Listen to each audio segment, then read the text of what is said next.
कैसे हैं आप सब। आई होप कि आप सब ठीक होंगे।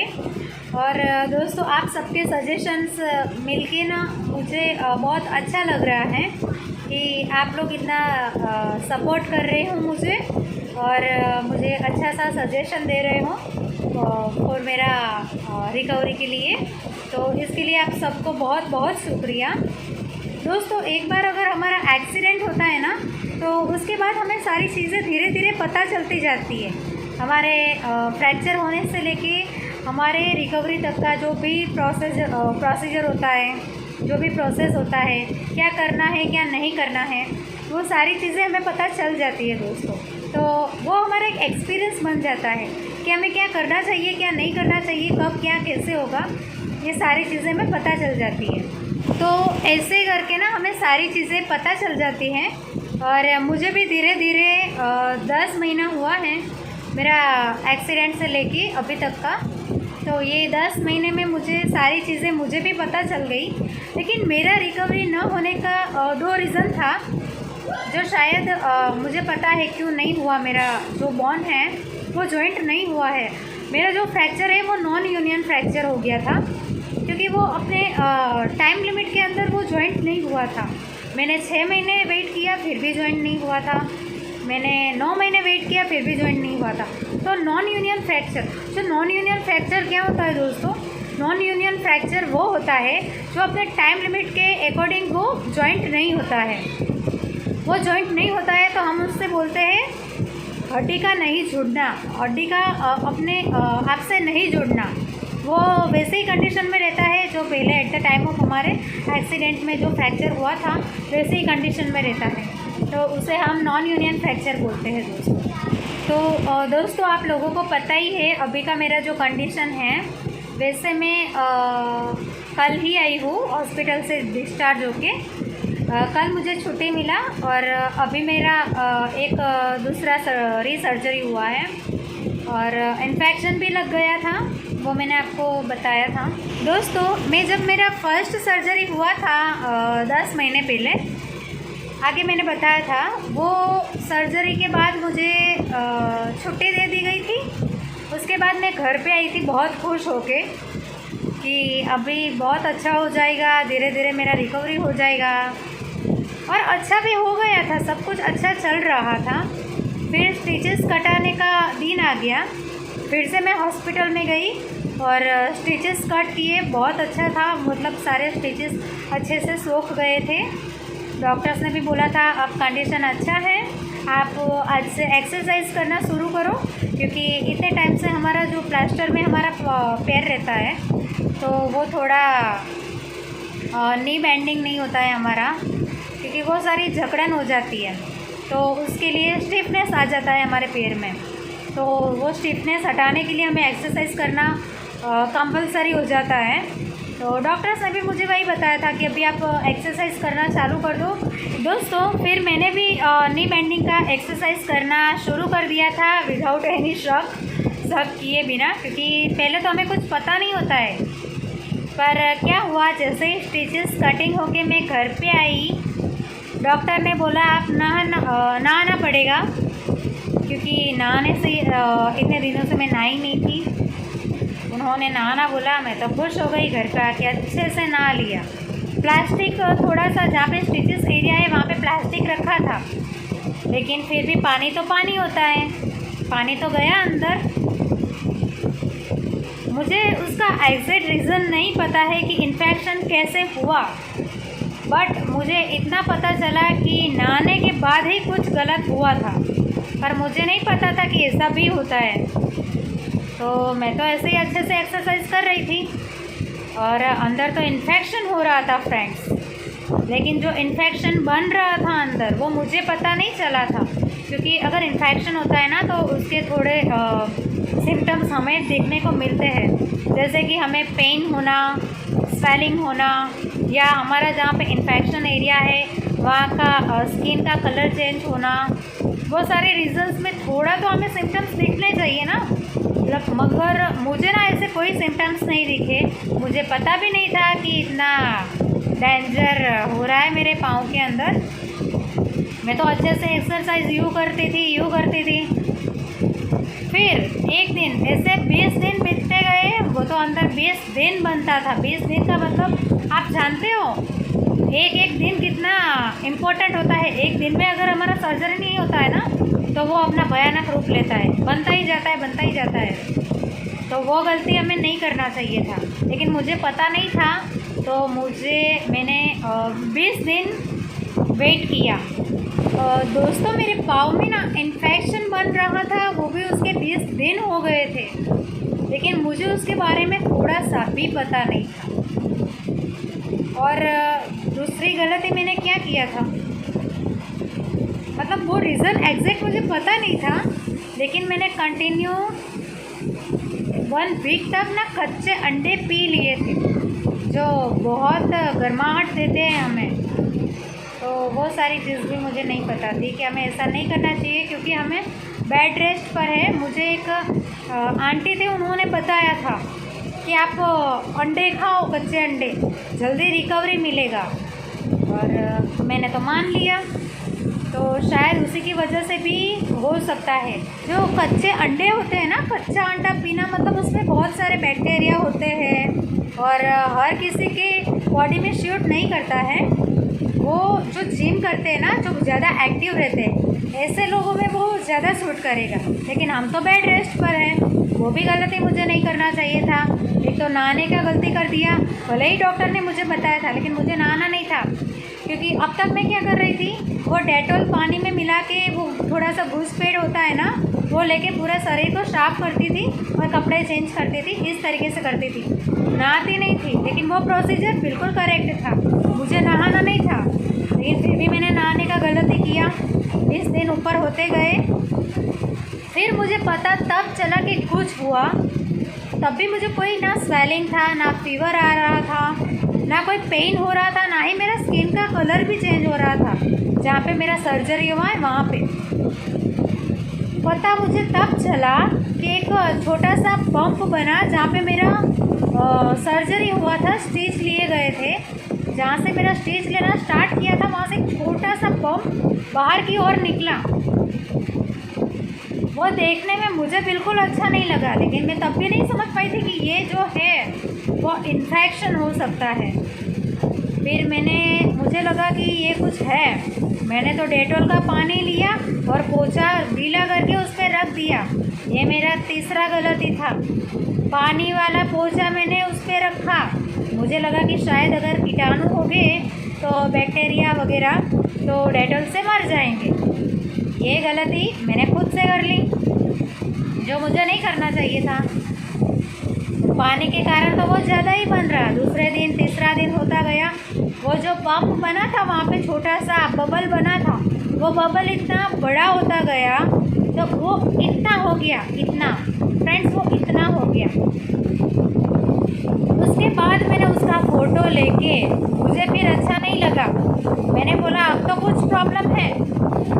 मैंने बहुत देर कर दी दोस्तों, डॉक्टर को फ़ोटो लेके मेरी सिस्टर को भेजा, क्योंकि दोस्तों मेरा कंडीशन ऐसा है, एक तो मैं फ्लैट में रहती हूँ, वहाँ पे और 4th फ्लोर पे रहती हूँ, वहाँ पे लिफ्ट नहीं है। तो मैं ना ज़्यादा नीचे आने में और मेरे घर पे आने में, चढ़ने में बहुत प्रॉब्लम होती है मुझे, और देन पकड़ के वो मुझे नीचे लाते हैं जब मुझे हॉस्पिटल जाना होता है। तो बहुत सारी बुरी कंडीशन से मैं गुजरी हूँ दोस्तों, इसलिए मैंने सिस्टर को भेज दिया हॉस्पिटल। वो जो मेरा मतलब वो जहाँ स्टिच लाइन में जब इन्फेक्शन हुआ था तो एक बबल बन के बाहर निकला था, वो बबल का फ़ोटो खींच के मेरी सिस्टर को मैंने भेज दिया डॉक्टर के पास। डॉक्टर ने जैसे ही देखा, उनको पता चल गया कि भाई इन्फेक्शन हुआ है इनको। डॉक्टर को जैसे ही पता चला, उन्होंने बताया कि भाई पेशेंट कहाँ पर है, उनको लेके आओ। तो सिस्टर ने बताया वो तो घर पर है। डॉक्टर ने बोला नहीं, इतना प्रॉब्लम हो गया है, इन्फेक्शन लग गया है इसको, आप उसे घर पे कैसे लेके रखते हो, अभी यहाँ पे आना चाहिए था। तो सिस्टर ने बताया ठीक है कोई बात नहीं, हम लेके आते हैं डॉक्टर के पास। ये लोग मुझे शाम को लेके गए। डॉक्टर ने बोला ये इन्फेक्शन हुआ है, थोड़ा दवाइयाँ लिख के दिया उन्होंने, पर कुछ फ़र्क नहीं पड़ा। उसके बाद मैं फिर से घर पे आ गई। घर पे आने के बाद 2 दिन के बाद दोबारा वो बबल फूट गया। तब जाके मुझे उसका कंडीशन पता चला कि भाई इन्फेक्शन हुआ है, वो भी इतना डेंजर।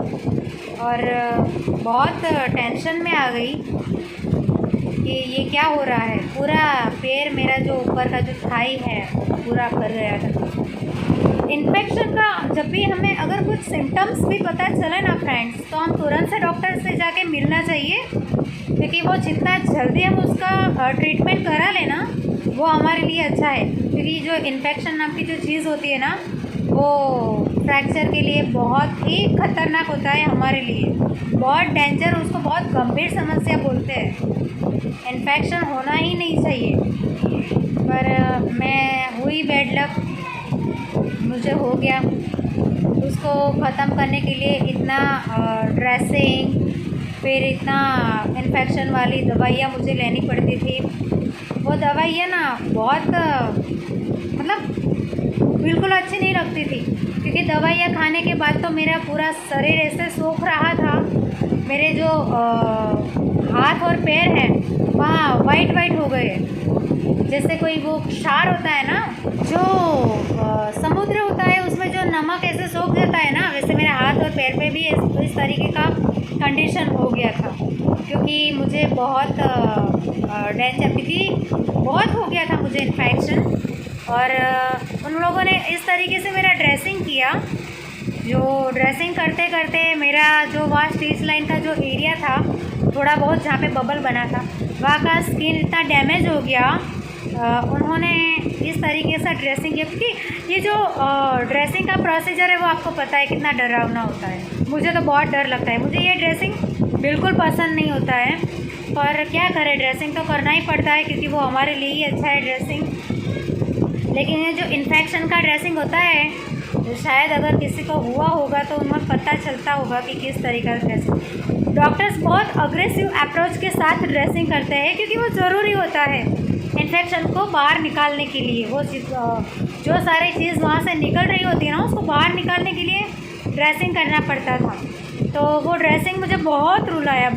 ये इन्फेक्शन ने मुझे बहुत परेशान किया, लेकिन डॉक्टर्स ने भी हार नहीं मानी थी। उन्होंने मुझे सिर्फ एक ही बात बताया, टेंशन मत लो, मैं इसे ख़त्म करके रहूँगा, अच्छा हो जाएगा, आप टेंशन मत लो। मैंने भी बात मान ली, मुझे उस पर विश्वास हो गया। मैंने भी अपने आप पर विश्वास रखा कि भले इतना हो गया है, ख़त्म हो जाएगा। मैंने भी डॉक्टर को सपोर्ट किया। उन्होंने जो बात मुझे बताई वो मैंने फॉलो की। रेगुलर ड्रेसिंग, दवाइयाँ खा के मुझे जितना भी मैं खाना खाती थी वो वॉमिटिंग हो जाता था, खा नहीं पा रही थी, खाना पीना छोड़ दिया था। मेरा जो खून है वो मतलब इतना कम हो गया था, खाना पीना छोड़ दिया था। एक बार जो फ्रैक्चर जुड़ नहीं रहा था, इन्फेक्शन हो गया, और बहुत सारी प्रॉब्लमेटिक चीज़ हुई। फिर 2 महीने लगे मुझे मेरे इन्फेक्शन कंप्लीट होने में, ठीक होने में।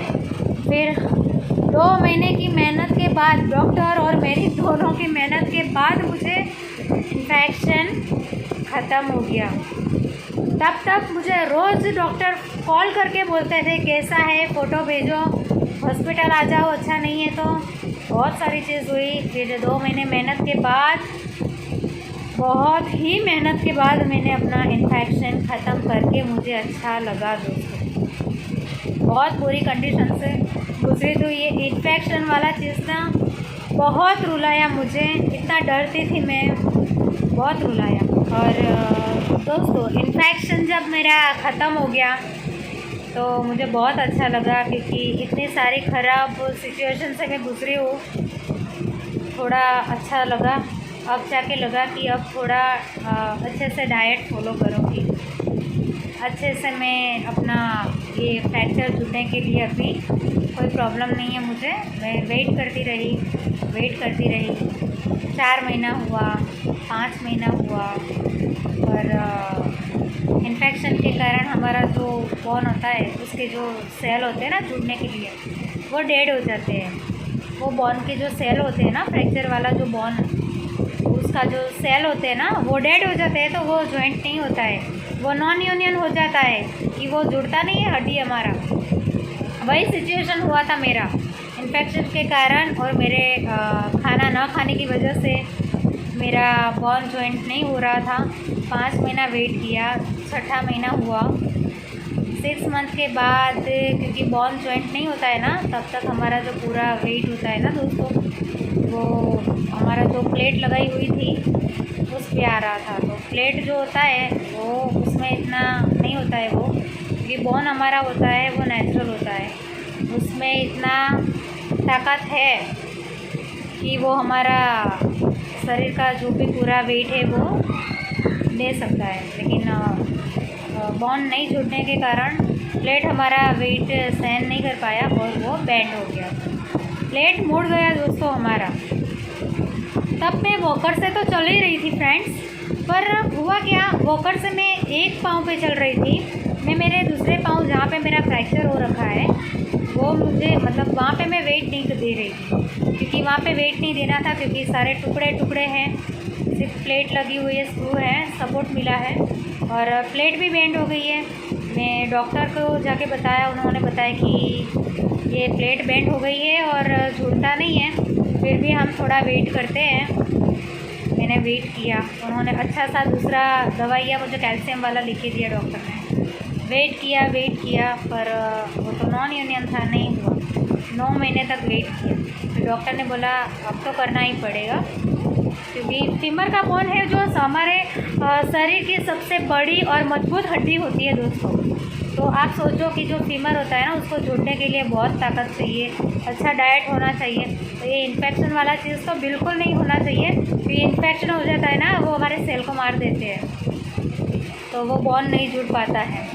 लेकिन किसी किसी केस में जुड़ पाता है, क्योंकि हर एक का बॉडी जो होता है ना फ्रेंड्स, वो सभी चीज़ों को अलग अलग तरीके से रिएक्ट करता है।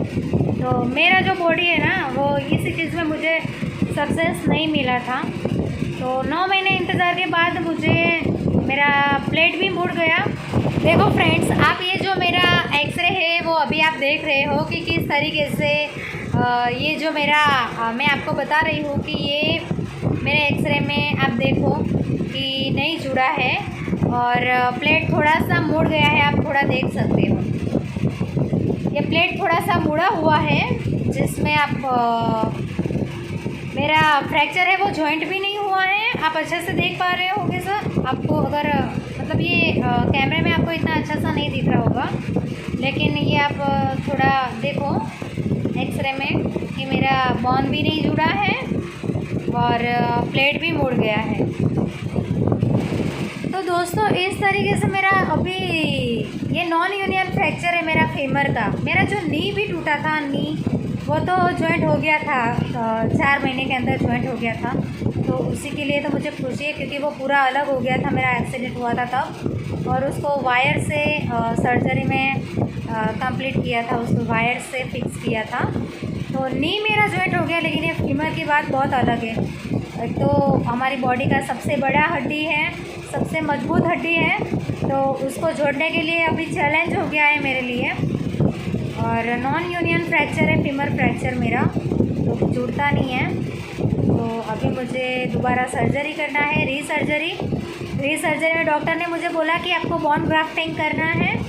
बोन ग्राफ्टिंग के लिए हमारा जो यहाँ वेस्ट, हमारा जो कमर का जो हड्डी है, वहाँ से हमारा ग्राफ्ट लिया जाएगा, और जहाँ पे हमारा है वहाँ पे फ्रैक्चर हुआ है, वहाँ पे वो बोन ग्राफ्टिंग करेंगे।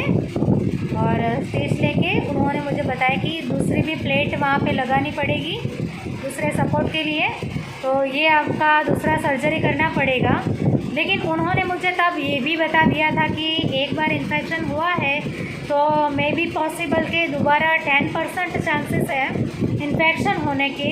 लेकिन ऐसा ज़रूरी नहीं है कि बोन ग्राफ्टिंग के बाद आपको होगा ही, नहीं होता है, क्योंकि ये बोन ग्राफ्टिंग वाला जो सर्जरी होता है वो बहुत अच्छा होता है, जो 99.9% सक्सेस रहता है कि उसमें पहले से ज़्यादा फास्ट रिकवरी मिलती है फ्रेंड्स।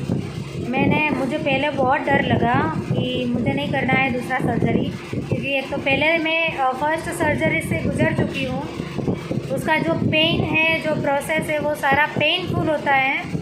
जो इसके लिए अभी मैं दोबारा रीसर्जरी के लिए रेडी नहीं हूँ, बहुत डर लग रहा है फ्रेंड्स, पर फिर भी मैंने थोड़ा हिम्मत किया और मैं उसके लिए रेडी हो गई। तो ये बोन ग्राफ्टिंग वाला मैं आपको दोबारा बताऊँगी आगे, ठीक है दोस्तों। तब तक लिए धन्यवाद।